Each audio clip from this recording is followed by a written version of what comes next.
In this video, I will show you how to apply for Commonwealth credit card.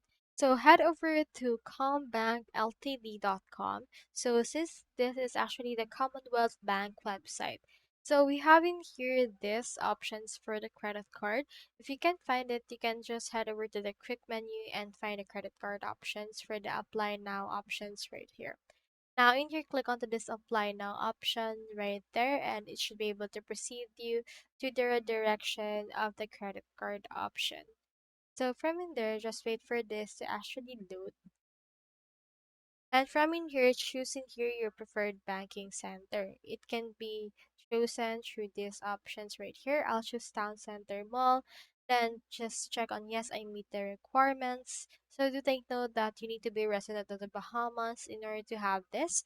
Enter in here your first name, last name, cell phone number, email address, and confirm it.